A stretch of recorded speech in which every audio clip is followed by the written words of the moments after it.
Boa noite você que está assistindo mais esse podcast, o podcast na página oficial, podcast oficial, na página do seu podcast. Lembrando que o podcast é o seu podcast semanal, com temas variados, com assuntos do momento, com os assuntos que estão mais falados aí no dia a dia. Nós tentamos fazer um arrazoado, fazer um resumo aqui, sempre pelo olhar, né, do médico ex-vereador com engajamento político, quase oncologista, Eduardo Bischoff, e meu, Diego Viegas, pastor da Igreja Assembleia de Deus, fotógrafo, trabalha na área de marketing, comunicação. São dois campos bem diferentes e a gente tenta sempre chegar a um denominador comum ou não, né, Eduardo Bischoff? Então, boa noite para ti, já iniciando o nosso programa de hoje. Boa noite, Diego. Boa noite a todo mundo que está conosco. Hoje a gente retorna ao podcast depois de a gente falhar uma semana. A semana passada foi muito atribulada para o Diego e para mim também, mas a gente pretende manter esse canal de comunicação com ao, ao replay, Não, já arrumei já. ao déjà vu. Dá o teu boa Mas, noite, eu tô vendo que várias pessoas estão comentando aqui. Dá o boa noite que nós vamos dar mandar um salve para vocês depois. boa noite para todo mundo aí, boa noite a todo mundo que está conosco, todo mundo que está nos assistindo. Hoje a gente tem um tema bastante importante para discutir, para conversar, de utilidade pública, de saúde. E também, por que não falar de outras coisas, né, Diego? Claro. Nós temos que começar o programa, né, Eduardo? O nosso tema principal, pelo menos está na nossa divulgação ali, é a questão dos grupos, né, de comorbidades da vacina, da vacina de Covid-19, mas é difícil a gente começar a falar, né, com alguns assuntos importantes que aconteceram aí hoje, né? A vacina? Não, o Douglas Costa que vai vir pro Grêmio, né? Tu achou que eu ia falar de outra coisa? Não, mas os dias têm sido atribulados de notícias, né, Eduardo? Entre elas as futebolísticas também. Ontem foi uma noite boa, eu acho, né? Então a gente tem um assunto para introduzir o programa, que tal? Futebol. É, o retorno do Douglas Costa empolga a nação gremista, né, a qual Eu nos não tô incluímos, empolgado. né? Eu já estava, depois do chute que deram no Renato, eu sei, a gente sabe que tem uma, serviu o mate aqui, que tem uma questão bilateral ali na saída do Renato, e, mas o Douglas Costa é um craque, jogou muito no Grêmio, agora fez escola na Europa, jogou com os melhores jogadores do futebol do mundo, e claramente se vê que é um gremistão, porque quer voltar para o Grêmio, tem propostas bem melhores, inclusive no Atlético de Madrid, e futebol fora da Europa também. E hoje eu vi uma história muito interessante dele, uma história contada pela família dele, de que quando ele era jovem ali, no colégio, acontecia aquelas peneiras, né, tanto do Grêmio, do Inter, dentro do colégio, e reza a lenda que uma vez ele sabia que no outro dia ia ter uma peneira do Inter, e era bom de bola já, e deu um jeito de faltar a aula para não participar da peneira, vá que ele fosse, que ele passasse e fosse jogador do Internacional. Pois é, tia, vai que ele dá uma sorte na vida e vai jogar no clube errado, né? No clube que não é o dele. Mas agora tá voltando. Fiquei animado um pouco com essa contratação. A gente que é gremista não tá. Não, demora um pouco para acreditar nas contratações, né? Porque as últimas contratações de peso aí, eu me lembro de algumas, Diego Tardelli, aquele o Kleber Gladiador, os caras que chegaram com pompa aí e na hora não rendeu muito, né? Mas o Douglas Costas é extra classe, né? É um jogador assim a nível de é alto nível da Europa, né? Ele estava no Bayern até pouco tempo, emprestado, e ele pertence para a Juventus, então eu acho que é um tiro importante aí, pode ser que dê certo, pode colocar o Grêmio num outro patamar aí. É, vamos esperar os últimos acontecimentos por parte da Juventus lá, né? Não vamos colocar a caixa de som lá para receber ninguém por enquanto. Já colocamos, agora de tarde. A Tatiane Nunes Cortinaz colocou aqui, vamos ao foco. Colorado é fogo, né, tio? Teve jogo do Inter ontem, né? Eu não assisti porque eu não costumo assistir o jogo do Inter, mas eu ouvi dizer que o gramado era muito ruim. Tu soube dessa? Que o gramado lá era Ah, horrível. ontem eu tava muito cansado, tava estudando, não deu para ver o jogo. Não, eu também não assisti, Não mas sei quanto é que foi o jogo, não sei. acho que foi 2-1 pro Inter. Eu preciso estar me olhando aqui, não tô Pera aí, sabendo. deixa eu ver aqui. Deixa eu ver aqui. Inter e Boca Juniors? Não. Como é que era o nome do time?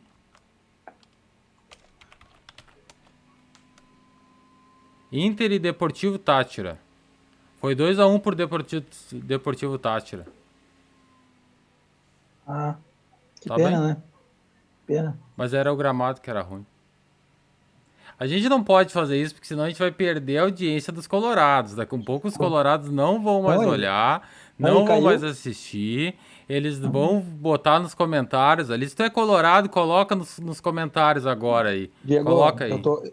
eu faço acompanhamento, né, do teto aqui e caiu 30%, justamente como é no Rio Grande do Sul, né? 30% colorado, 70% gremista. E então vamos voltar pro tema aqui, parar de falar bobagem. O pessoal É, tá amigo. ficando bravo. A Tatiana É. botou saindo. Para, Tati. Não, não, fica aí, Tati. Fica aí. Vamos conversar. Vamos falar sobre o nosso tema, então, né? Deixa eu mandar um boa noite aqui para Sandra Collor Pereira, Vero Ojeda, Vanessa Laufer, Dudu Baum, Selena Gribel, nosso chefe de gabinete do Executivo Municipal, Silvio Luiz Iklinski, nosso vice-prefeito. Boa noite, parabéns pelo tema, muito importante. Não sei se ele falou do tema do Grêmio, que é um gremista roxo, né? Ou se ele está falando do tema mesmo principal. A Tati pediu para parar e é o foco, tá? Nós vamos chegar no foco, fica tranquilo. Tatiane Nunes Cortinaz, Luiz Eduardo Souza Fraga, boa noite, meus amigos. Raquel Correia, boa noite. Sônica Chebe, boa noite. Jogo do Inter, ninguém merece. Dudu Bal, vou perder a audiência. Não, fica tranquila, Dudu. Seja muito bem-vinda. A gente vai falar agora do tema que a gente está proposto. Silvia Cristina Mutim, Marco de Antônio Ibner, Solidez de Souza Branco. Bastante gente já conosco É uma boa para audiência falar já de largada, né? para falar de um tema que é importante, né, a todos, que está causando uma confusão danada. Eu já tinha pensado, enquanto médico, o quão difícil ia ser quando chegasse no momento da vacinação dos grupos prioritários de comorbidades. Né? O que é comorbidade, o que não é comorbidade, eu tenho direito, não tenho direito, isso aí é uma confusão danada. Muita gente questionando e... Primeiro, né, deixar bem claro, né, Diego, todo mundo tem que ser vacinado, né? É, Todo mundo tem que isso é ser importante. vacinado. Isso é óbvio. Tá? Já deveríamos estar todos em processo de maioria da população em vacinação. Engatinhamos por bastante tempo, melhorou bastante, especialmente. Pode ter sido uma coincidência ou não, mas depois que o Dr. Queiroga assumiu no Ministério da Saúde. Mas existem razões, né, Diego? Razões científicas para se colocar as ordens como estão colocadas. Eduardo, eu Apesar, não sei se tu quer repassar antes de começar nas comorbidades, né? Porque vamos lembrar assim, ó, como é que se estabeleceu as divisões, né? Num primeiro momento eram profissionais de saúde, né? Profissionais de saúde, pessoas que estavam na linha de frente, que estavam atendendo o Covid, que estavam trabalhando nas unidades de saúde, eram os profissionais de saúde. Num segundo momento começou a vacinar idosos. Idosos. Entende-se por idosos 60 anos para cima. Esses dias eu estava conversando com o Vitor, nosso vice que está aqui, né, assistindo o Vitor Motim, e ele dizia para mim, bah, Diego, tem gente que, né, fica naquela idoso com 60 anos hoje em dia já não é mais idoso, e eu concordo. Idoso a gente tem uma pessoa de 60 anos, ela tá extremamente ativa, tá? Só que para a nomenclatura, né, como eu que faço a comunicação ali dos grupos que serão vacinados, para a nomenclatura se tem, né, no grupo de idosos 60 anos para cima. Então, os idosos começou lá com 100 anos, algumas cidades começaram 100 anos, outras começaram com 95 anos, depois foi descendo faixa a faixa. Aqui na nossa cidade, por exemplo, lá no início a gente era de 5 em 5 anos, então era de 95 anos para cima. Depois 90 anos para 90 a 94. Depois 85 a 90. E assim por diante, tá? Descendo de 5 em 5. Só que chegou num ponto ali que começou a vir menos doses do que a quantidade necessária para vacinar aquela faixa etária, porque cada faixa que tu vai descendo vai aumentando o lastro de população, certo?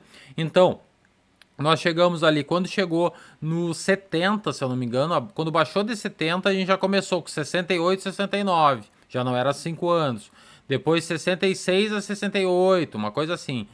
Então, os idosos até 60 anos. Depois que vacinou os idosos de 60 anos para mais, para cima, né? Se começou aí entrou na fase que nós estamos atualmente, que são os grupos de comorbidades. Esses grupos de comorbidades, eles já pegam muitas pessoas, aí entra um grande número. E para melhorar, para tornar mais efetiva e prática a vacinação, se dividiu os grupos de comorbidades também por idades. Então, aqui na nossa cidade, por exemplo, na primeira semana, no primeiro dia, ali nos primeiros dias, foram vacinados 58 e 59 anos. Por quê? Porque 60 já tinha tomado a vacina de idoso, né? Então, 58 e 59 comorbidades. Depois, no outro dia, 56 e 57, e assim por diante. Hoje, nós estamos vacinando, se eu não me engano, 54 a 55 comorbidades, tá? Aí, quem não é comorbidade do grupo, do grande grupo, aí tem a síndrome de Down, que aí é 18 anos para cima. Todas as pessoas com síndrome de Down já podem ser vacinadas com 18 anos para cima. Depois, além da síndrome de Down, tem as pessoas gestantes. Porém, as gestantes até ontem, porque ontem veio a normativa para não vacinar gestantes. Depois o Eduardo vai falar sobre isso aí também. Eu tô falando, Eduardo, a parte, assim, burocrática, digamos assim, né? No papel, isso tudo. Aí agora nós vamos entrar na parte prática, que é a parte do Eduardo, né? Que aí nós vamos falar sobre o que é as comorbidades, o que são as comorbidades, né? Porque muitos pensam assim, eu tenho asma, né? Eu, Diego Viegas, tenho, desde pequeno tenho asma e de vez em quando eu tenho crise, mas é muito raro, né? Mas eu ainda tenho crises de asma. Posso me vacinar? Não, não posso, porque eu não estou enquadrado dentro do protocolo de asma, tá? Então, isso que está gerando essa confusão, e como o Eduardo falou, tem gerado muita confusão porque as pessoas não sabem exatamente qual que é o grau, né, qual o nível da doença, qual o nível da comorbidade, qual o laudo que precisa. Muitas pessoas pegando o laudo, pegando a receita e chegando lá e não podendo vacinar. Não aqui na nossa cidade, graças a Deus isso não tem acontecido, mas cidades como Porto Alegre, por exemplo, está sendo comum, né, Eduardo? Primeiro, do ponto de vista de gestão, é muito difícil, né, tudo isso, porque do ponto de vista populacional, a gente tem dados dos SFs de idade, IBGE, enfim, que dá para ter uma noção boa e deu poucos problemas de vacinação até os 60 anos de idade, né? Mas no momento que tu entra nas comorbidades, isso entra um monte de critério subjetivo, apesar de ser tudo muito objetivo, que eu vou passar e falar, a gente tem que entender que dentro do meio de saúde, enfim, os laudos e as interpretações podem divergir, variar, e muitas vezes um paciente que tem um laudo dizendo que ele não tem contraindicação a fazer a vacina para Covid-19 e tem o CID ali de uma doença da lista, acaba realizando a vacinação. Como eu disse, todo mundo tem direito à vacinação, todo mundo deve fazer a vacina ontem, a primeira que aparecer, né?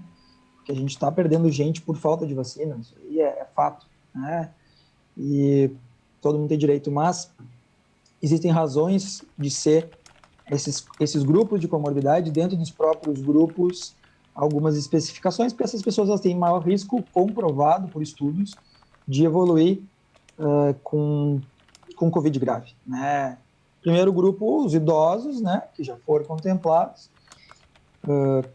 Aí entra toda aquela discussão filosófica, política, ética, do pessoal encarcerado, o pessoal, os indígenas e outros, que a gente não tem que entrar nas razões, mas tem lógica. Falasse bem, eu me esqueci lá do primeiro grupo, eram além dos profissionais de saúde os indígenas.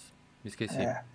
Que tem uma razão óbvia de questões culturais, de como se vive, enfim, que justifica, obviamente, porque historicamente são mais vulneráveis a ter doenças infecciosas em um grande grupo e rapidamente, tá? Historicamente e por explicações científicas também. Mas quando a gente entra nas comorbidades é uma confusão danada, porque se vários municípios não conseguiram manter o mesmo nível, Porto Alegre já estava vacinando 60 anos, a Barra estava com 62, é por questão populacional, né? A Barra é uma cidade mais idosa, então tem mais idosos e proporcionalmente acaba não recebendo vacinação para tanto, e por isso que vários municípios estão em fases diferentes de vacinação.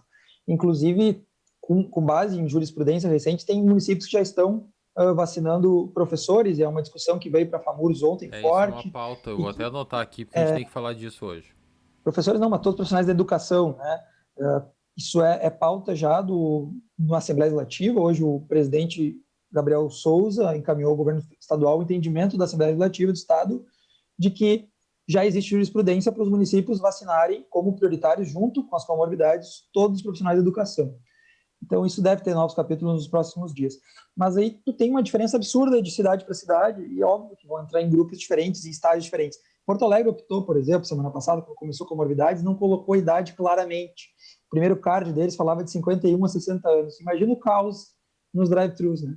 Trancar a Ipiranga, fazer a curva da Bento Gonçalves até Ipiranga para o drive-thru da PUC, por exemplo, que eu passo ali para trabalhar todo dia. Foi uma confusão danada. A Barra está fazendo muito inteligentemente por idades ainda descendo paulatinamente.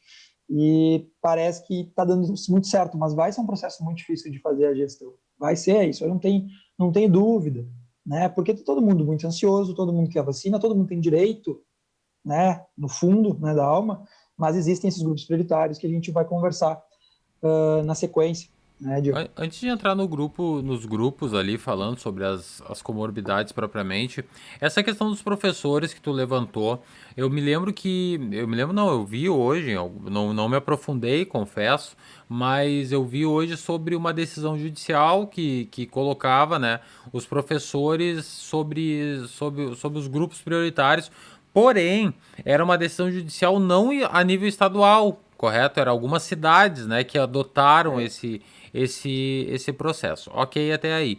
Mas, aí eu te pergunto, colocar essas vacinas essas vacinas no, na frente dos demais, só um pouquinho que eu acho que nós caímos.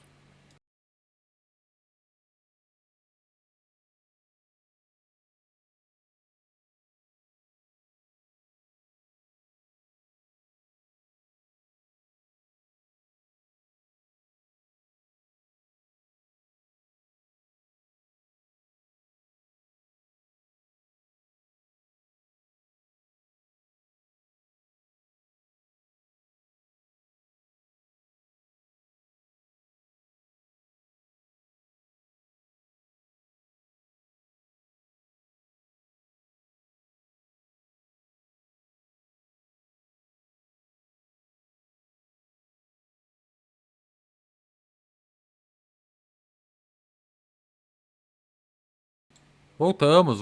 Tivemos uma pequena queda aqui, uma oscilação na internet, mas voltamos. Eu dizia, antes de nós cairmos, que a vacinação dos professores, ela me parece uma questão, claro, primordial. Isso para mim não tem nem que se conversar. Mas colocar o grupo de professores na frente, não vai ser o mesmo número de vacinas que nós tínhamos antes? Aí, por exemplo, assim, aquelas vacinas que viriam para os grupos de comorbidades, agora nós vamos extrair um pequeno número daquelas vacinas e vão aplicar nos professores. Aí uma parcela daquelas pessoas com comorbidade já vão ficar sem, sabe? Eu acho que seria mais inteligente num momento pensar em, claro, obviamente, aumentar a produção de vacinas, porque no momento que começar a ter vacinas em massa, mais do que já está tendo, né? Eu penso que automaticamente nós chegaríamos nos grupos de professores, nos demais grupos, né? Então essa é uma questão que me preocupa. A gente colocar os grupos na frente, colocar os professores na frente e tal, mas vai acabar faltando para os idosos, para as pessoas com... Idosos não, para as pessoas com comorbidades, para as pessoas que estão num grupo de risco maior, né? E aí? Aí o que eu me pergunto, Eduardo Bischoff. Diego, eu não sei se a gente está ao vivo, viu? Tem certeza? Tá ao vivo, eu tô olhando nós ao vivo aqui. Ah, não tá dando umas falhadas? Deixa eu ver. Idosos não, para as pessoas com comorbidades. Não, no meu tá ao vivo forte aqui. Tá bom. Tá ao vivo? Comenta aí se tá ao vivo. Comentem pra nós quem tá assistindo aí se tá ao vivo. E aí a gente já vai vendo, mas tá ao vivo sim, pode tocar. Vamos ver se alguém... Não, agora tá aparecendo as carinhas se mexendo. Essa questão, sem entrar em polêmicas, Baltazar mandou tá ok, Eduardo? Obrigado. Eduardo Fraga também está sim. Beleza. Essa questão não tem que entrar em polêmica, né? Acredito que se tu seguir dentro, tu fazer uma hierarquia dentro do sistema educacional que leve em conta o que já está sendo levado, não deva representar grande deficiência no número de vacinas, entende? Na minha opinião. Como eu falei, todo mundo tem direito, né? Difícil a gente ficar julgando, né? E essa é uma decisão estritamente de gestão e, pelo jeito, até foi para o judiciário, o entendimento que a Assembleia Legislativa teve ontem, hoje, é baseado em jurisprudência da cidade de Esteio, né? Que se entrou na justiça para questionar por que Esteio estava fazendo para os professores, né? E, segunda instância, se ganhou o município de Esteio por essa escolha. Então, teoricamente, a justiça já existe, né? Mas eu entendo que a FAMURS e a Assembleia e o governo do Estado vão acabar tomando uma decisão conjunta nos próximos dias que vai definir isso, né? De forma alguma, a forma como foi dividido o Plano Nacional de Imunização tem culpa do que está acontecendo, né? A falta da segunda dose da Coronavac teve influência grande do Butantan, da IFA, política internacional, o que for, né? Atrapalhou de certa forma, mas está normalizando essa semana que vem, provavelmente. E a gente precisa de cada vez mais vacina, e vacina, e vacina, seja a vacina que for. Começamos a ter acesso a Pfizer. E agora, recentemente, muito bem falou da questão que é importante a gente falar aqui antes de entrar nas comunidades em si, da contraindicação da vacina da AstraZeneca para grávidas. Isso foi uma das dúvidas que me mandaram também. Eu, particularmente, e também a Sociedade Brasileira de Ginecologia, acho um pouco temerosa essa decisão, baseado num caso, né, de trombose grave numa grávida no Brasil, que veio evoluir mal, por isso, logo após a vacinação. Lembrando que grávidas, por si só, têm maior chance de ter trombose. E não tem como ter um nexo causal e bota na porcentagem a chance de acontecer isso num grupo populacional gigantesco, que já é o da AstraZeneca no Brasil. A AstraZeneca já é três em cada 10 vacinas feitas no Brasil já é AstraZeneca. Então tem muita grávida que fez. No momento que tu passa essa mensagem de contraindicação, baseada no que está se vendo, por uma rigidez, o medo, né? E que provavelmente vai ser revista na sequência, tu dá uma mensagem errada para a população. Né? Eu trabalho num ambulatório gigantesco de oncologia e já recebo, a gente faz laudos, enfim, para vacinação, especialmente pacientes oncológicos em quimioterapia, nos últimos 6 meses, né? Que são grupo de comorbidade prioritário. Recebo muitos pedidos e alguns dizem assim, especificar Coronavac. Como assim? Eu ligo para o paciente, mando constar por que prefere a Coronavac. Então é porque está chegando a população que a AstraZeneca faz mal, pelo contrário, uma vacina segura que está sendo utilizada no mundo inteiro, feita em Oxford, potencializada pela Fiocruz. Claro, tem um perfil de eventos adversos, é um vírus atenuado como vetor, o adenovírus, enfim, mas é uma vacina segura, já testada em fase 1, fase 2, fase 3, né? E eu tenho certeza que daqui logo vai ter uma normativa dizendo que está liberado para grávida, mas qual a mensagem que vai ficar para a população? Às vezes o pessoal se precipita na rigidez e ficou em aberto, né? Quem já fez a primeira dose, o que faz? Tem muita grávida apavorada pela primeira dose, com medo de estar com trombose, sendo que o diagnóstico inicia com clínica, né? Depois a ecografia, enfim, não sabendo se deve fazer segunda ou não. Tá em falta a Coronavac, e aí? E as grávidas, eu cansei de ver grávida em estágio grave. A gente viu várias histórias de grávidas que perderam um bebê ou tiveram um parto prematuro, tiveram eventos graves por Covid-19. Será que a chance de ter trombose na grávida com AstraZeneca é maior do que ter um Covid no momento de pandemia absurdo no Brasil, uma grávida e morrer disso? Eu tenho certeza que é muito mais grave a chance de ter Covid grave e falecer e via prejudicar o bebê. Mas estamos aí com o que foi indicado pela Anvisa, a gente tem que respeitar, né, a nossa agência de vigilância, e deve ter novos capítulos na sequência aí. Eu tenho certeza que vão acabar liberando. É isso aí. Eduardo, eu quero saudar, antes de nós iniciar aqui a parte das comorbidades, eu quero saudar aqui o Daniel Fisch, que entrou aqui assistindo, tá marcando aqui. Daniel Fisch é um expoente da Igreja Assembleia de Deus do Rio Grande do Sul, um pastor referência no estado em termos de teologia, e ele é advogado, então tem doutorado em questão religiosa também, de liberdade religiosa. É um dos nossos pilares aqui do estado atualmente. Mandar um abraço para ele e já deixar um possível convite aí para ele participar uma hora conosco do podcast. Mas o que nós falávamos então é sobre as comorbidades, né? Vamos entrar no assunto das comorbidades. Tu tem aquele card que nós falamos mais cedo, que tem toda a lista ali, né? Eu vou abrir ela aqui e nós vamos uma por uma, pode ser?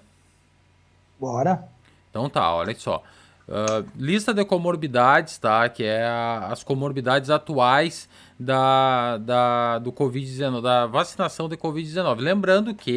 Lembrando que essas comorbidades são para quem não é gestante, que é o caso de quem já poderia anteriormente tomar de 18 anos para cima, e não tem síndrome de Down, né? Que essas comorbidades, além das questões, primeiro, a gestante padrão, né? Síndrome de Down padrão. Tem uma outra comorbidade que era quem faz hemodiálise também, independe da idade, independe da questão da idade. Essas comorbidades agora elas entram como com atenuante da idade.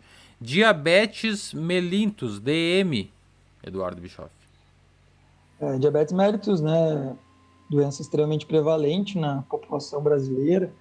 Nesse caso, não tem dúvida. O paciente tem diagnóstico de diabetes, está fazendo uso do remédio que for, ele tem indicação de fazer a vacina, não tem maior estresse nisso. Todos os diabéticos devem se dirigir Todo diabético até... não tem aquela classe, aquela série, não tem nada. Não, Diabetes independentemente. leva o que Independ... para fazer a vacina? A receita de.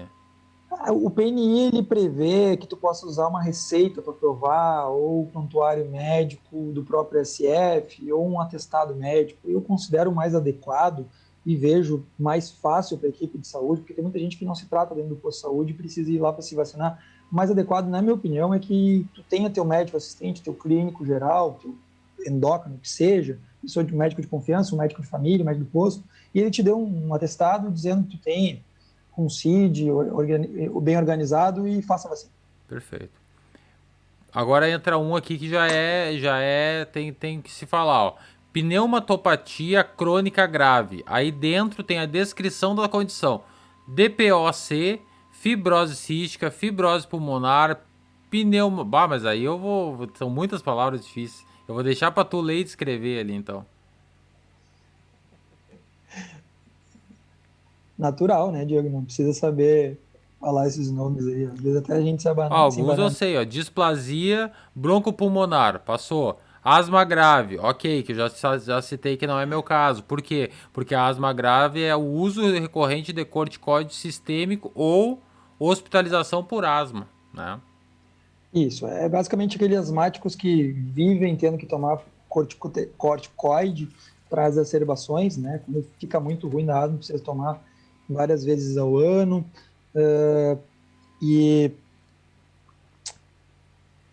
que já tem hospitalizações por asma, né? A gente tem casos de asmáticos que estão fazendo uso de várias classes medicamentosas de manutenção, não aquela bombinha só de resgate, e que muitas vezes tem exacerbação, precisa de corticoide oral ou internação. Esses casos são uma minoria.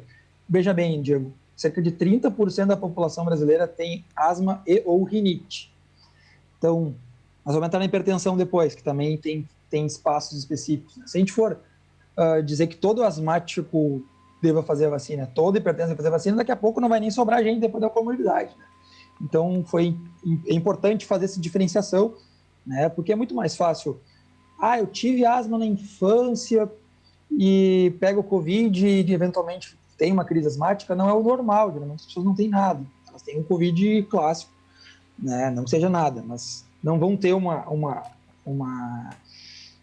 exacerbação a ponto de ter uma dificuldade respiratória, a ponto de ser difícil ventilar quando entra numa intubação orotraqueal, enfim, que é o grande problema do asmático quando evolui assim. Que são os graves, geralmente, são os que já têm doença grave.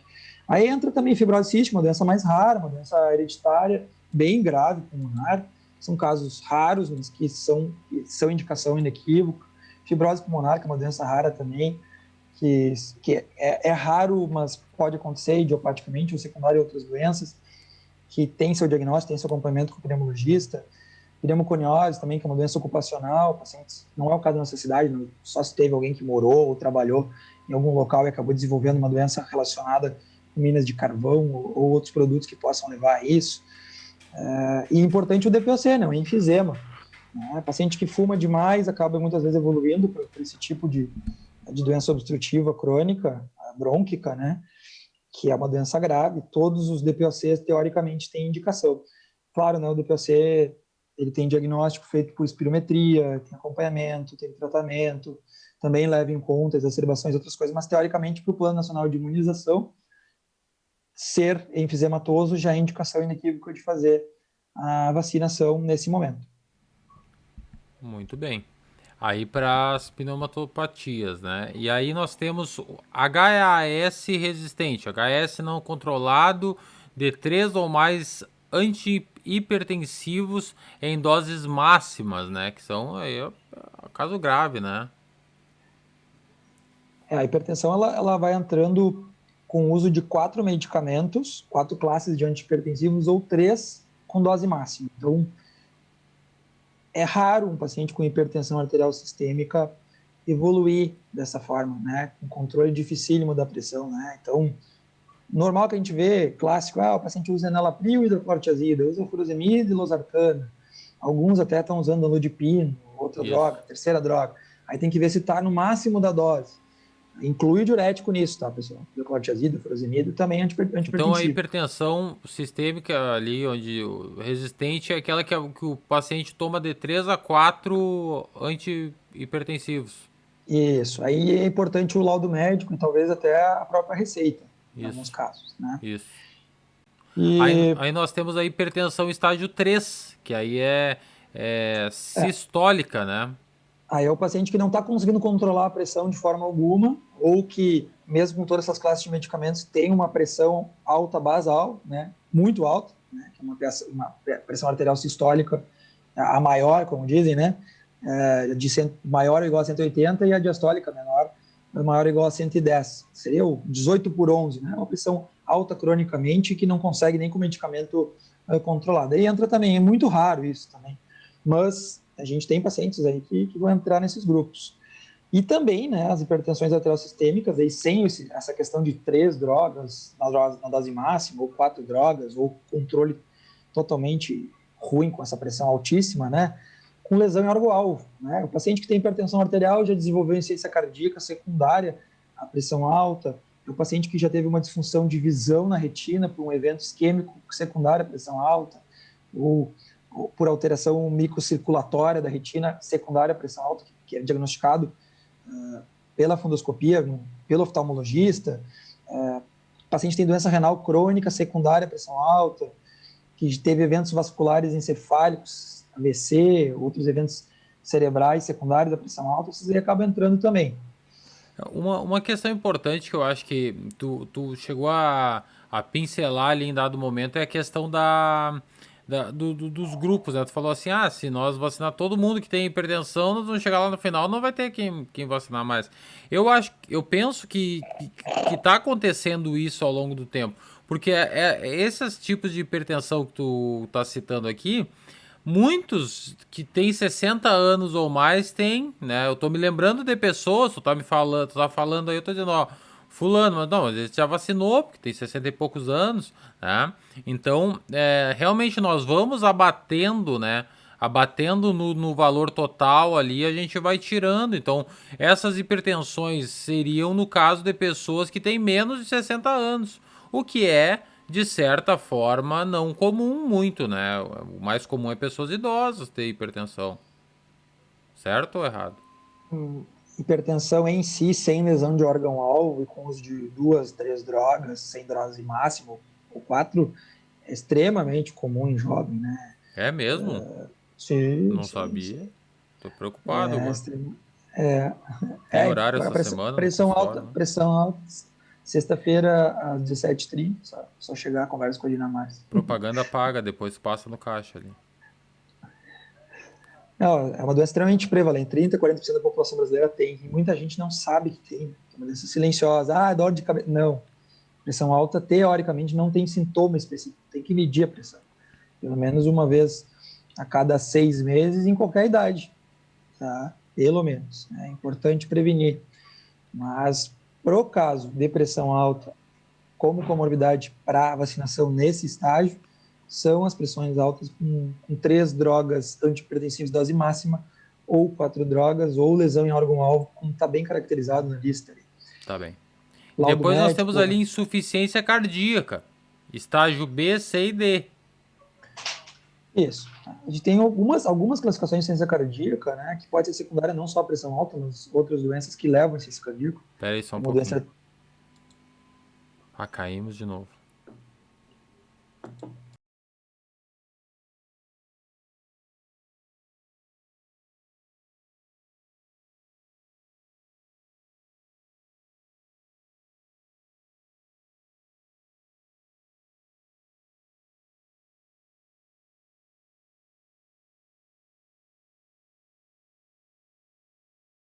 Então tu falava da insuficiência cardíaca, né, Eduardo? Isso, a primeira é dizer que o Diego tem que pagar a internet para parar de cair a transmissão. É Não, não, importantíssimo. não é culpa minha. Não dessa vez. Não esse mês.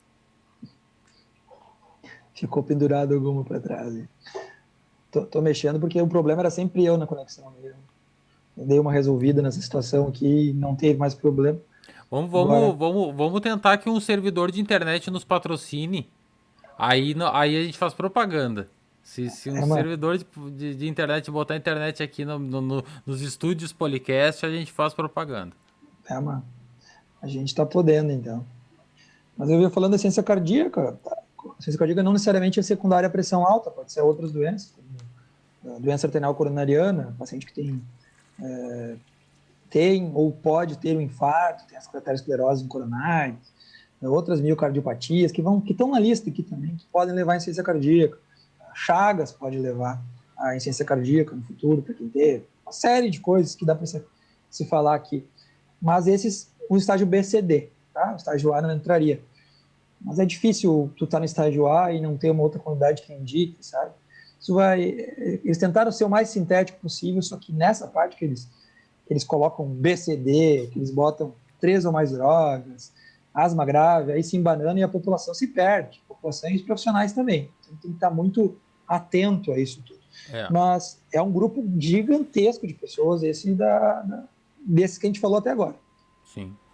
Daí nós temos abaixo ali, ó. Aí tu vai me dizer se eu falei errado. Tá escrito assim, ó. Cor pulmonale e hipertensão pulmonar. Diagnóstico de cor pulmonale crônico e HAP, primário ou secundário. Como eu estava falando, Diego, os grupos eles vão se confundindo, né? Não, Uhum. não confundindo porque as doenças se misturam, né? Cor pulmonar nada mais é que uma afecção cardíaca secundária a uma doença pulmonar, tá? Geralmente DPOC, que já foi falado anteriormente, que fizemos. Mas também pode ser secundária hipertensão arterial pulmonar, tá? Que é uma doença rara muitas vezes sem motivação que acontece, mas muitas vezes secundária à insuficiência cardíaca, a outras doenças. Então é um grupo que vai se misturando também, que é Sim. raro. Não sei se temos na Barra alguém com hipertensão arterial pulmonar idiopática hoje. Não É. lembro de ter. Mas tem que Lembrando que citar. esse programa ele é assistido por muitas pessoas de outras cidades também. Então, se você está assistindo em outra cidade tem ou alguma dessas condições aqui, pode colocar nos comentários aqui, né? E também se você tem dúvida, Diego, eu tenho aqui, mas eu não sei. Coloca aí nos comentários. Daqui a pouco o Eduardo consegue nos clarear um pouco mais, né? Ahn, doença arterial coronária. Como eu havia falado, né? Paciente que tem doença na aterosclerótica das coronárias, que pode ter um risco maior de infartar ou já infartou. Geralmente, no Brasil, as pessoas que têm essa doença já infartaram ou tiveram perto de infartar e descobriram. Sim. Né? A gente não tem uma estratificação tão adequada assim, como deveria ter. Mas é basicamente quem tem doença, quem tem angina ou teve angina, tem um coração que os vasos sanguíneos, as coronárias que nutrem ele, tem pequenas tromboses internas por placa de gordura mesmo, tá? Que é extremamente comum também na população, extremamente comum em quem é hipertenso, extremamente comum em quem é diabético, em quem é obeso. Os grupos se confundem, veja bem, Sim. né, Diego? Às vezes um diagnóstico existe, não existe o outro, e vão levando, É eles porque acabam trazendo. é como tu tem falado, muita coisa completa a outra, né? Nós temos lá no final, mas a gente vai deixar pro final, a gente fala um pouquinho, né, rasamente, obesidade grau 3, mas provavelmente quem tem obesidade grau 3 já tem um desses para trás aqui no que nós já citamos, né? É possível, né? Não excludentes e nem incluentes. É, valvulopatias cardíacas, Eduardo Bischoff. A gente tem várias doenças, Sempre é cardíaco, né? Quase sempre é. a gente tem várias doenças infecciosas ou congênitas ou secundárias a eventos que possam acontecer durante a vida que levam a uma das tuas válvulas, nós temos quatro no coração, a ter insuficiência ou ter estenose, tá? Funcionar mal. Isso te comprova com um exame de ecografia transtorácica, o ecocardio famoso, e também entra no grupo. É muito difícil o paciente ter uma valvopatia e não ter outra É. dessas comorbidades junto, mas existem. Os pacientes que tiveram febre reumática, pacientes que teve endocardite, ou pacientes até que nasceram com uma válvula defeituosa, que precisaram operar ou trocar a válvula, né? Ou acompanhar essa válvula de perto. Esses pacientes estão em grupo de risco, obviamente, por ter um risco maior de evoluir pior do Covid-19 por ter essa cardiopatia. Ó, o próximo eu explico, tá? Prótese valvar. É quem tem qualquer tipo de prótese, como marca-passo, stents ou coisa assim. Falei certo ou não falei certo? Não, Poxa vida, Eduardo. Então cancela tudo que eu falei. Eu tive certeza que eu tava certo, na real. não, isso se completa com as valvopatias, como eu falei, né? Os pacientes que acabam fazendo cirurgia para trocar válvula, seja por Ah, tá. cirurgia aberta, seja por angioplastia, que existem alguns lugares que fazem alguns tipos de válvulas também. Trocou válvula por uma mecânica, seja metálica, Ah, seja tá, mas não tem biológica. nada a ver com marca-passo aquele. Não, Nem não, com mas o stent. marca-passo, o stent tem a ver com doença arterial coronariana, o paciente fez uma artéria entupida coronariana, Isso. e um dos tratamentos que muito se faz é por cateterismo, chegar lá e abrir aquela artéria com o stent, que nada mais é que uma molinha, tá? Isso. E se confunde, né? E também o marca-passo, é muito raro um paciente que está usando marca-passo não ter ciência cardíaca, né? Então, se confunde, mas não tá citado. Né? O Tá. paciente que tem que marcar passo por algum outro motivo, talvez não vá ser contemplado. Miocardiopatias e pericardiopatias, Eduardo. Aí são doenças do pericárdio, que é uma camada que a gente tem em volta ao coração, que pode ter doença infecciosa, secundária infecciosa, ou também reumatológica. A gente tem lúpus que faz pericardite cardíaca, por exemplo. que tem essa doença cronicamente fica aquele estrago. Às vezes o Coxsackie é um vírus que a gente pode ter com uma infecção banal e evoluir com isso. Tem pessoas que têm pericardites dessa forma, também secundária a câncer, infiltrações que possam acontecer no pericárdio, na camada ali. E também miocardiopatia da mesma forma. Tem miocardiopatia secundária a abuso de álcool cronicamente, miocardiopatia dilatada, miocardiopatia chagásica, secundária a Chagas, miocardiopatia por qualquer outro motivo, que é uma doença que fisiologicamente Normalmente quem tem essa... evolui. Desculpa. Fisiologicamente evolui para ciência cardíaca também, entendeu? Mas se diferencia. Normalmente Ninguém quem nasce tem com essas isso. doenças, ele sabe que tem, né? Ele sabe o nome que é, mais ou menos, rasamente. Esse dado eu vou te dever, não sei. É porque eu fico pensando que são nomes, né? Muito bom, são nomes distintos para mim que nunca tive contato com, né, com nenhuma doença dessa. Talvez se fosse o caso, né? Mas enfim, ó, doenças de grandes vasos e fístulas anteriovanosas. Deixa eu abrir aqui. Doenças grandes vasos e fístulas arteriovenosas. Foi o que eu Paciente falei? que tem alguns tipos de malformação vascular, né? O aneurisma, né? Ou dissecções ou hematomas da aorta. Isso a gente sabe por ecografia, outras vezes até para o raio-x de tórax a gente pode ver às vezes, dependendo da localização da aorta que tem uma dilatação. Os pacientes que têm esse diagnóstico, eles estão no grupo prioritário. E a fístula, o que é fístula? É basicamente quando um cano sai do lugar certo e vai para outro, tá? Vai para o lugar errado. Artéria venosa. A artéria, a artéria leva sangue arterial para os vasos para dar energia para o corpo gastar, tá? Para a periferia. E as veias trazem de volta o sangue venoso, né? Com menos oxigenação, com mais dióxido de carbono, para devolver para o pulmão para a gente oxigenar. É basicamente isso. Quando no meio desse caminho acontece por série de doenças diferentes, passando por doença reumatológica, câncer, oncológica, enfim, doenças cardíacas podem levar a isso também, diabetes, uma série de doenças podem levar a fístula arteriovenosa, que é uma coisa rara, mas se acontecer, esses pacientes também são um grupo de risco. É basicamente sair do lugar certo do lugar errado, tá? Um atalho que não era para acontecer ali, um caminho errado, isso aí é fístula. E as arritmias cardíacas com relevância clínica, que exige tratamento. É, Aí que tá. aí, aí a gente entra num cabedal que pode dar bastante problema, né? Quem nunca na juventude teve ansiedade, fez umas palpitações e um médico eventualmente deu um beta-bloqueador para ele. Posso estar usando até hoje, mas será que de fato é uma arritmia? Enfim, eu acho que para esse tipo de caracterização é essencial a avaliação cardiológica, tá? Do cardiologista, porque é um tema que pode dar problema de qual é a repercussão, qual é o remédio, qual é o tipo de arritmia, né? Enfim, isso dá pano para manga, como dizem, mas está na lista. E invariavelmente evolui com essas outras doenças, né? Quem tem arritmia cardíaca tem hipertensão, enfim, É se isso aí. misturam as coisas.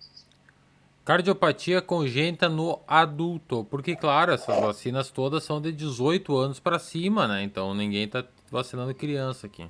Tá. O coração normal ele tem 4 câmaras, 2 átrios, 2 ventrículos e 4 válvulas, tá? Tem gente que nasce com 3 câmaras, tem gente que nasce com comunicação errada entre duas dessas câmaras, com buracos entre essas câmaras que regurgitam sangue, enfim. Isso se mistura com as valvopatias, se mistura com as outras doenças, como a gente estava falando. E essas pessoas muitas vezes carregam isso para o resto da vida. Não teve uma correção cirúrgica necessária, ou não pôde fazer, por uma série de motivos, e entram também nesse grupo prioritário, nesse momento. Dentro daí falamos da cardiopatia. Aí tem doença cerebrovascular. Se mistura também, é muito raro tu ver um paciente que tem um AVC ou teve um AVC, seja hemorrágico, seja isquêmico, que não tenha as comorbidades anteriores, né? que não tenha diabetes ou que não tenha pressão alta de difícil controle, mal controlado. Mas é basicamente paciente que já teve AVC, tá? Constatado por internação, exame clínico, enfim. E Aí a nisso, pergunta, a pessoa teve AVC, tá? Um cidadão de 55 anos, tá? Teve AVC quando teve 50 anos. Ele leva o laudo lá e vacina quando chegar a idade dos seus 55, certo? isso, Ou errado? isso, isso, Então não importa a época que ele teve, se faz 20 anos, 10 não. anos.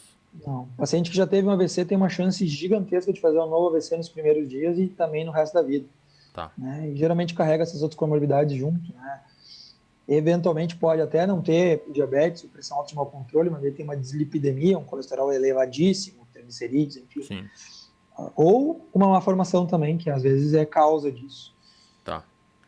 Aí nós temos uma que já foi citada aqui lá no início, que é a doença renal crônica. Pessoa que faz hemodiálise, né? Entre outras palavras, né? Não necessariamente. A Tá, gente mas é tem, que aí que tá. Mas eu acho que pra fazer a vacina tem que estar fazendo hemodiálise, pelo que me consta. se for considerar o que está no PNI, não. Tá? Mas é que eu acho que eles colocam como uma primeira prioridade os que estão em diálise. Ah, bom. Pelo risco inequívoco, né? A pessoa Sim. está no mínimo 2 vezes por semana indo para um lugar que é uma aglomeração, né? Não deixa de ser, tem ali 10, 15, 20 pessoas fazendo diálise ali por um turno inteiro, o risco de pegar, fora o fato das doenças que levam a diálise e o fato de estar em diálise, né? Por melhor que seja a tecnologia, nada substitui um rim de verdade, né? Claro. E então as pessoas têm maior risco de infecção, elas têm maior risco, elas costumam viver menos que a população em geral. Tá? A gente tem pessoas, muitos evoluem para transplante, vivem de outra forma, né?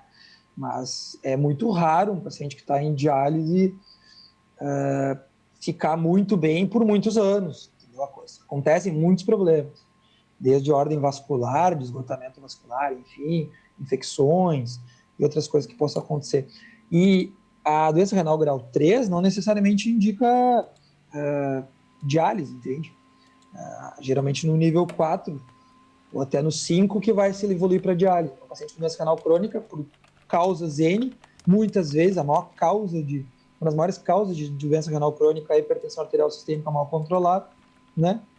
E uma das outras causas mais comuns é a própria diabetes. Então, se confunde, né? Se confunde. Aí tem que comprovar com um simples exame de creatinina, que tu pega o valor da creatinina e calcula nos scores para mostrar a taxa de filtração, que é aquele TFG ali que está ali, e dizer em qual estágio que está. É muito fácil de comprovar isso para poder evoluir para vacinação. Certo. E aí nós temos a imunossupressão. É, daí transplantados de uso de imunossupressor, pessoas vivendo com HIV, imunodeficiências primárias, necessárias do uso crônico de corticoide em doses de prednisona mais de 10 miligramas. Aí eu vou deixar para ti o resto. Quando ele fala prednisona 10 miligramas ou equivalentes, eu entendo que eles queiram dizer prednisona ou outros corticoides com dose equivalente. A gente faz um cálculo para dizer prednisona, dexametasona, hidrocortisona, enfim. Ou até a prednisolona ou metilprednisolona. Ciclofosfamida é um outro remédio que trabalha nessa forma de imunossupressão. E, enfim, pacientes que fazem transplante passam a vida inteira usando imunossupressor, tá? Seja transplante renal, seja transplante cardíaco, seja transplante pulmonar, com exceção do transplante córnea, tá? Todos os outros que fazem transplante, que a gente tem de fígado, tem de rim, até de intestino acontecendo em alguns lugares já, essas pessoas têm que usar corticoide, têm que usar outras drogas imunossupressoras pelo resto da vida, em diferentes níveis. Esses pacientes eles têm um risco aumentadíssimo de fazer infecções oportunistas, que Certo. é o mesmo raciocínio para o HIV, enfim. Então tem um risco maior de ter o Covid e evoluir pior. Então eles estão em grupo de risco também. E aí tem outras doenças mais raras, imunodeficiências primárias, pacientes que nascem com imunodeficiências já. Mas é basicamente os pacientes com doenças que levam ao uso crônico de corticoide, né? Que é basicamente paciente com doença reumatológica ou paciente transplantado. Muito bem. Aí nós temos assim, ó, condição de saúde. Todas essas nós estamos câncer. Pacientes que oncológicos, tratamento químico, químio ou quimioterapia tá atual nos últimos 6 meses. Pessoas que Pois é, estão... essa aí já está dando pano para manga, né? Porque assim, o que é quimioterapia? Primeira coisa, o que é quimioterapia? O que é ter câncer ativo ou não? Né? E aí, como é que fica, né? Quem já teve câncer há mais tempo, né? Teoricamente, assim, ó, Quem já teve no início, metástase. tá, a gente tem estudos bem consolidados que pacientes que têm câncer com afecção pulmonar, ou seja, doença câncer, metástase ou câncer primário no pulmão, evoluem pior de Covid-19, tá? Esses foram os primeiros dados que saíram. Inclusive, teve um momento, como tem essa história do Covid ser uma doença inflamatória, de que pensava-se, postulava-se que o paciente que está em quimioterapia, por baixar demais as defesas, não faria a cascata inflamatória do Covid grave. Só que se mostrou o contrário. Recentemente tem estudos mostrando que pacientes que estão em quimioterapia, eles evoluem pior de Covid-19. E por isso se colocou dessa forma arbitrária que pacientes que têm câncer e estão realizando quimioterapia nos últimos 6 meses ou estão em quimioterapia devam ser colocados na lista prioritária. Radioterapia da mesma forma. Pacientes com neoplasias hematológicas, né, doenças, cânceres do sangue, leucemia, linfoma, enfim, também entram direto, independentemente de estar de tratamento ou não. Isso dá muita discussão, porque clássico, a pessoa tem um câncer de mama e está precisando tomar uma hormonioterapia por 5 anos ou até 10 anos depois de ter o câncer de mama, não está com a doença ativa e ela acha que tem o direito de tomar a vacina. Teoricamente, pelo que está escrito aqui, não. Mas na prática, não sabemos se isso vai acontecer. Entende? O CID de câncer acaba tendo uma força maior para muita coisa. Né? Essa é uma grande discussão que a gente tem todos os dias na ambulatório de oncologia, com questões de INSS, afastamento de trabalho, e questionar isso tudo não nos cabe. Né? É. Teoricamente, pelo que está no Não, PNI, é só quem está em quimioterapia nos últimos 6 meses. E entra uma outra grande discussão que também é realidade todo dia no ambulatório, que é, tá, mas eu fiz quimioterapia ontem, faça a vacina hoje. O ideal é que tu faça a vacina o mais longe possível da quimio, não por risco de pegar Covid, de forma alguma, é de risco teórico de estar com as defesas baixas e a vacina, entre aspas, não pegar. Mas a gente atrasar uma quimioterapia ou atrasar uma vacina é por causa pior. dessa questão toda hipotética, não cabe. Então, assim, se puder, faça a vacina o mais longe possível entre o primeiro e o teu segundo ciclo, mais perto possível do próximo ciclo e mais longe do último ciclo. Mas se não der, faz a vacina que vier a primeira que aparecer. Não escolhe a vacina, não escolhe o dia, porque E o em risco de pegar casos, Covid em casos de o médico, o oncologista indicar a vacina, melhor que tome tal vacina, Coronavac ou AstraZeneca. isso não isso não tem subsídio científico, né? A gente pode tomar a vacina que tiver. Tá. Anemia falciforme. Doença rara, uma formação hematológica que todos que têm anemia falciforme estão no grupo prioritário para vacinação do Covid-19. Tá. E o mesmo, eu acho que se aplica para obesidade grau 3, né? IMC acima de 40. É, obesidade mórbida, né? Você acima de 40, acima de 30 já tem obesidade grau 1, de 35 a 40 obesidade grau 2, acima de 40 grau 3 ou obesidade mórbida, como chamavam antes, que foi um pouco retirado dos termos, né? Por motivos óbvios, né? Talvez seja a comorbidade mais grave para a Covid-19. É o que eu empiricamente, totalmente leigo aqui falando, tá? Mas é o que me parece mais grave. Normalmente as pessoas que, pelo menos os meus conhecidos, amigos que faleceram em virtude de Covid, o que unia todos eles, ou a grande maioria, é a obesidade. É algo que realmente é preocupante, né? Você sabe que tem um tropismo do vírus pelas células gordurosas, tá? Talvez seja um reservatório para o vírus, tá? Tudo postulado. E, assim, qualquer paciente que evolui para intubação orotraqueal e seja muito obeso, é uma questão óbvia, a dificuldade que é de ventilar o paciente artificialmente, né? Porque tem uma resistência sistêmica. Uma frase que eu ouvi quando eu estudei intensiva pela primeira vez e que eu levo comigo é: o pulmão não engorda. Então, quando a gente calcula o fluxo de ar que a gente vai dar para o paciente, o volume de ar com a ventilação mecânica, a gente leva em conta o peso predito, que é o peso que a pessoa deveria ter para aquela altura dela e para a idade dela, não o peso que tem, porque a gordura cresce, mas o pulmão segue do mesmo tamanho, para ventilar um corpo maior. Então, é muito difícil ventilar paciente obeso mórbido com Covid, é muito difícil entubar paciente obeso mórbido, é mais difícil de conseguir visualizar e passar o tubo. É um desafio, na verdade. É, complicadíssimo. E o último das condições de saúde desta fase, Eduardo Bischoff, cirrose hepática. A cirrose é uma doença, uma hepatopatia crônica, uma doença do fígado que funciona pior. Pode acontecer por várias doenças, secundariamente. Seja por abuso de álcool, em grandes quantidades durante a vida, seja por infecção crônica por hepatite C, hepatite B, pode causar, e outras infecções mais raras, tá? A gente tem casos, cresce muito no mundo, cirrose secundária a fígado gorduroso. Fígado gorduroso de longa data, maltratado, que se confunde com obesidade, com diabetes maltratada, com Mas a dislipidemia. obesidade pode ser um atenuante para a pessoa vir a ter gordura no fígado, né? Atenuante não, um agravante. Agravante. Exato. E são essas, então, as condições, Eduardo. São essas condições desta fase, desse momento.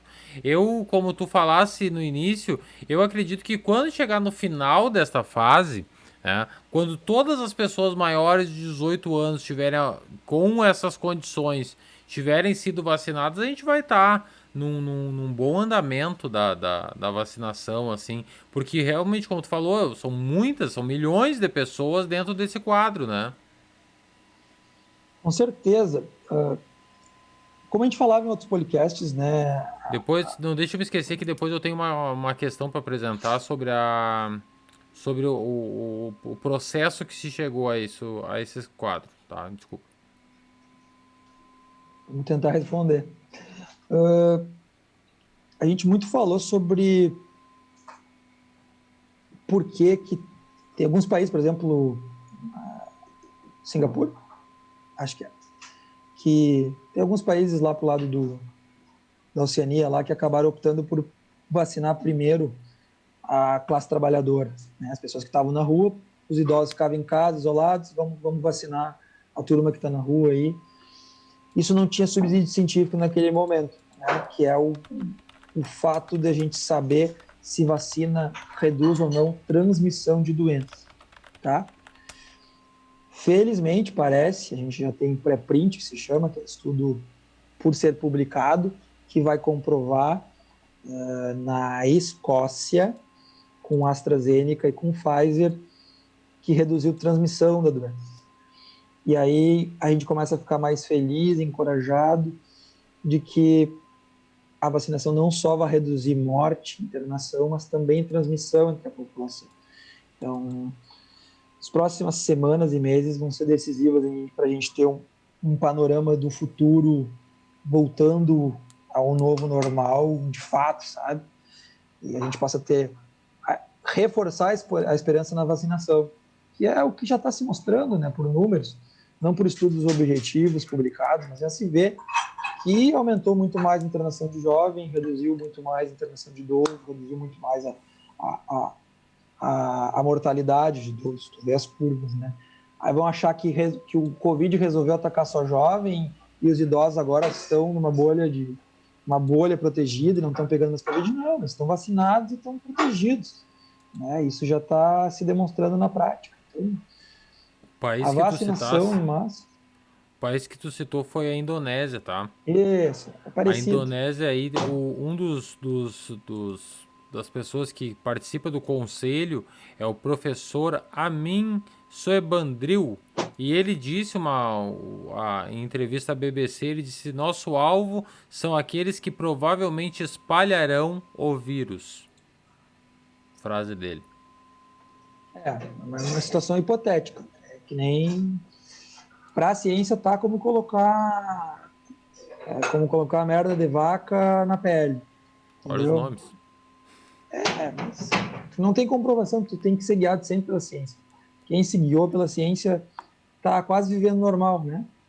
Estados Unidos aí tem estados que estão fazendo shows, a Austrália está É a quase vivendo Austrália, é uma referência, né? normalidade, a Inglaterra está melhorando muito, vários outros países da Europa.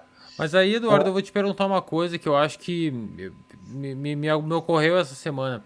Não seria mais fácil se, ao invés de os grupos de risco, pessoas com comorbidades com mais de 18 anos, de 18 a 60 anos, não seria mais fácil se só continuasse descendo a idade? Por exemplo, chegamos nos 60 anos, agora todo mundo que tem 59, todo mundo que tem 58, independente do grupo de risco ou não. Tu acha que não seria mais assertivo? não, não porque, pelo menos raciocínio que tu passasse no início, lembra, Diego? Tu falou, às vezes tem uns idosos de 60 que não são bem idosos, né? Pois é, mas Tem 60. partindo do É princípio que que todo uma mundo tem coisa que se vacinar. Uma coisa é tu pegar um senhor de 60 anos que passou a vida inteira trabalhando na cultura do fumo, pegando sol, trabalhando no pesado a vida inteira. Outra coisa é um idoso de 60 anos que trabalhou no escritório. Tu olha para a cara do paciente ou tu faz uma avaliação global do paciente, tu sabe que um tem muito mais comorbidade, muito mais risco, né? E se tem arbitrariamente que o idoso é acima de 60 anos, né? No Brasil, no caso. Para ponto de vista de INSS, previdência, doença. Isso é questionável já há tempos, né? O idoso de hoje não é o mesmo idoso de 20 anos atrás, muito menos de 50 anos atrás. A expectativa de vida aumentou e muito, né? E isso se aplica também. Então a gente vê na prática, o jovem que evolui mal do Covid geralmente tem comorbidade, né? A gente viu o caso, já atendi o caso de pacientes que evoluiu mal e não tinha comorbidade, mas é raro. A maioria é muito obeso, tem alguma outra doença junto que levou a evoluir mal, infelizmente. Então a gente tem que levar em conta sempre as comorbidades, sempre, sempre, sempre. Entendi. Então é isso, Eduardo. As comorbidades nós vencemos todas elas aqui, citamos uma por uma. O Eduardo didaticamente explicou, né, e trouxe ali uma descrição rápida de cada uma. E isso é importante nós falarmos por que nós optamos de fazer nesse formato, só eu e tu, que com convidado não seria possível a gente falar, né, pausadamente de cada uma. A Tatiane Cortinaz aqui está te elogiando, Eduardo, dizendo que tu explicasse muito bem, em outras palavras, né? E é isso, se nós não tivéssemos nesse formato, eu e o Eduardo aqui conversando, nós não chegaríamos à conclusão que chegamos, né? Então, realmente, a gente trouxe um panorama bem abrangente aqui, e eu acredito que dúvidas sempre haverão, né, Eduardo? Não tem como a gente dizer assim, terminou as dúvidas agora porque o Diego e o Eduardo fizeram um podcast que explicou tudo. Não tem como, né? Mas eu acho que deu para dar uma clareada importante, deu para dar uma luz aí sobre esse tema que tem trazido e tem tido muitas confusões, né, sobre o que de fato é ou não é, eu não posso me vacinar, né? Então eu acho que a gente encaminhou bem o programa de hoje. Primeiro eu queria deixar bem claro que eu estou longe de ser professor e essa é uma arte que eu engatinho de certa forma e exerço muito, especialmente na última residência que eu estou fazendo, que é de tentar ensinar, a gente tenta ensinar os próprios colegas e eu descobri que, na verdade, a gente dá aula entre nós, enfim, eu descobri que, na verdade, a melhor forma de aprender é ir tentando ensinar, né? E fico feliz das manifestações da Tati, que é uma querida prima e paciente, né? Eu agradeço muito as manifestações dela. A gente tentou passar, de certa forma, ensinar, a gente aprende muito também, tentando ensinar. Às vezes a gente tem que se policiar para não falar muito mediquês e tentar falar um português da população. Isso é muito difícil, né? A gente tem estudos, por exemplo, você estava na oncologia, mas pode se aplicar a outros, em que a gente sabe que, por mais bom comunicador que tu seja, quanto médico, o melhor tu saiba comunicar as tuas informações para o paciente, ele não capta e não segura 40% que tu fala, mesmo que seja ótimo. Então, a gente tem que reverberar e falar, e falar, e falar de novo, porque isso é muito difícil. Essa lista de comunidades é muito difícil até para nós profissionais, né? Tem clínico que não entende tudo de cardiologia, eu me incluo, assim como eu entendo um pouco mais de oncologia, outros não entendem, entender o que é um quimioterápico, entendeu? O profissional de saúde não é obrigado a saber que uma hormonioterapia não é uma quimioterapia, ou uma imunoterapia talvez não seja uma quimioterapia, então fica muito vago, é muito difícil isso tudo. Então, o que fica de conselho meu, para quem está na dúvida se é ou não é de um grupo de risco, é que procure seu médico de confiança, consulte, converse e veja se considera grupo de risco, faça seu atestado médico, leve até o posto de saúde e se vacine. Seja o médico de família, seja o médico especialista que acompanha a sua vida, seja o médico do posto, seja quem for. É muito importante isso para o quanto antes as pessoas que têm direito já se vacinarem, não tem que ficar se enrolando, entendeu?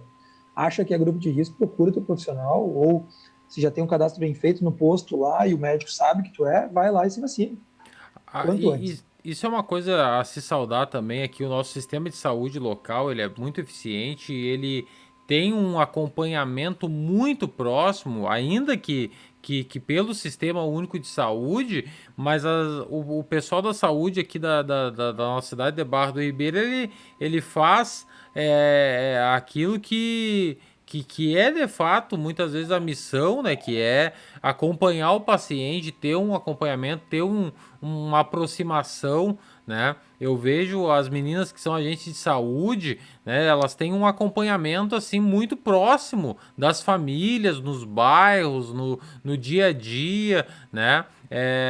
A gente teve alguns problemas de saúde aqui por último e aqui as meninas aqui do meu bairro têm um acompanhamento com a minha família próximo aqui, né? Então é algo que realmente é de se saudar, né? E a gente deve confiar no nosso sistema de saúde, confiar na vacina, né? Fazer a vacina, né?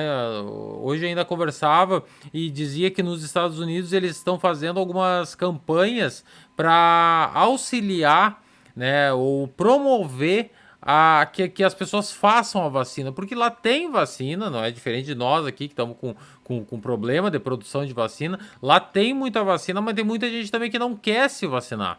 Que opta por não se vacinar. E eu acho que isso é importante a gente citar bem, porque a vacinação ela não é um ato isolado, né, Eduardo? A vacinação ela é uma atitude de comunidade. Porque não adianta se eu me vacinar, se os meus vizinhos todos não se vacinarem, o vírus vai continuar circulando.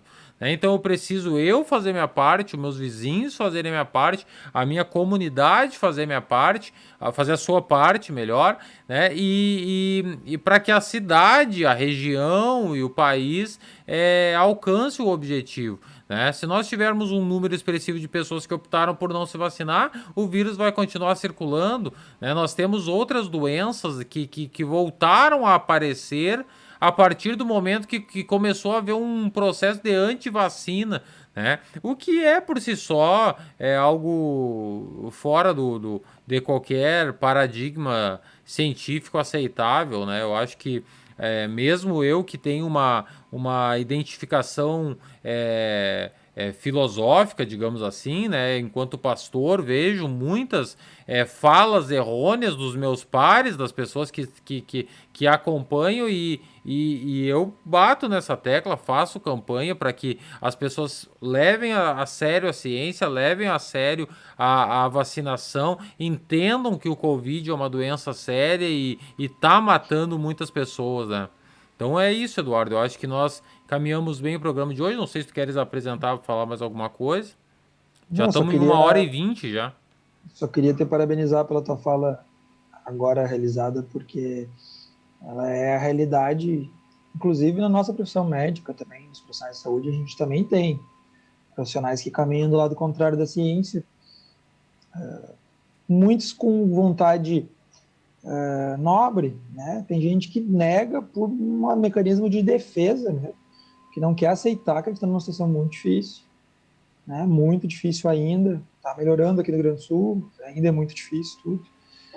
E isso é essencial, a gente passar essa mensagem que a vacinação é a forma de sair. Nós estamos começando a sair disso tudo, não é por imunidade de rebanho, né? É porque as pessoas estão começando a ser vacinadas, né? A gente está ainda engatinhando, beirando os 20% da primeira dose, mas a gente vai chegar lá. A gente vai chegar lá, seja com a vacina que for, e vai melhorar bastante a nossa vida, como está acontecendo em outros países, né? Tem outros países que estão melhorando muito a vida. E quem sabe aí o Covid vire uma doença que vai conviver com a gente aí pro resto da vida, mas de uma forma mais branda, com memória imunológica, sem tantas mutações. A cada ano a gente fazendo uma nova vacina. Inclusive já tem empresas fazendo já uma vacina de Covid-19 junto com a de influenza, já prevendo o que vai acontecer no futuro. Mas vamos ver o que vai acontecer. Vamos ver. A gente tem estudos encorajadores por sair aí, provando que realmente vacina não só reduz mortalidade e internação, como também vai mostrar que a transmissão baixa por causa da vacina, que sempre foi o melhor remédio e vai ser, e está sendo, a resposta que a gente tem que dar para a pandemia. E enquanto sociedade, a gente tem que majoritariamente defender isso. E acredito que a gente está conseguindo.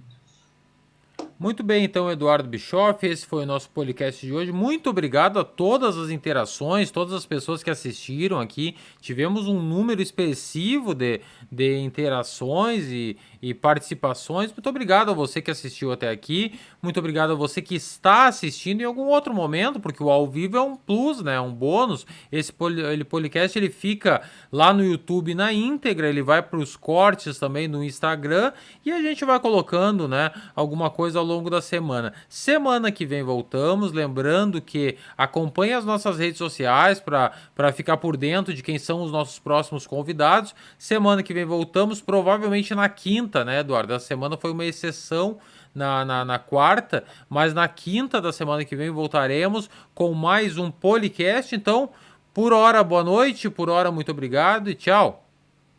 Valeu, abraço, boa noite.